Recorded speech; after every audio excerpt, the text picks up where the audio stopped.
పూర్తి దర్యాప్తు చేసిన తర్వాత ఎవరెవరు ఎక్కడెక్కడ ఎన్ని ఎకరాలు ఆక్రమించుకున్నారు, సొసైటీ ల్యాండా గవర్నమెంట్ ల్యాండ్ అనేది పూర్తిగా తెలిసిన తర్వాత తదుపరి అరెస్టులు కొనసాగుతాయి.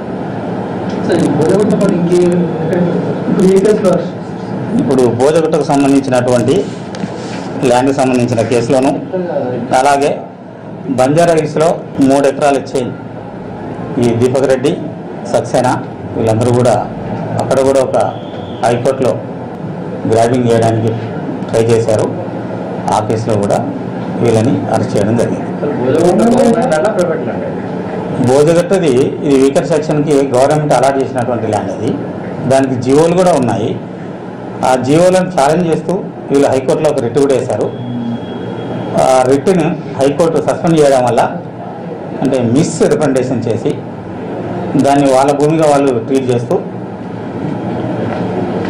కబ్జాలకు వెళ్ళాలని చూస్తున్నారు.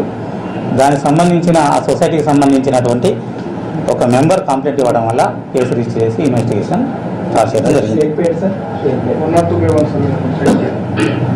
షేక్పేట్లో కూడా 102/1 సర్వే నెంబర్లో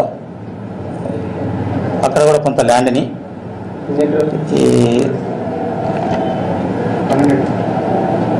12 ఎకరాల చేంజ్ చిల్లర్ని అక్కడ కూడా ఈ సక్సేనా, శ్రీనివాస్ అండ్ అదర్ అక్యూజులు ఫేక్ డాక్యుమెంట్లు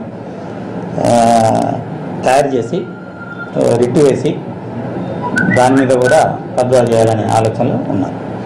సార్, ఈ ల్యాండ్ వెనకాల ఊళ్ళో జీవోలు పడి ఇంకెవరైనా ఉన్నారా? ఈ కేసులో ఎవరైనా తప్పించుకొని ఉన్నారా? వాళ్ళు ఎలా ఇంకా ఎవరెవరు ఏ కేసులో ఇంకా ఫర్దర్గా ఉన్నారనేది ఇంకా క్లారిటీ లేదు. ఇంకా ప్రైమరీ ఇన్వెస్టిగేషన్ స్టేజ్లో ఉంది. పూర్తి వివరాలు తెలిసిన తర్వాత మళ్ళీ చెప్తాను.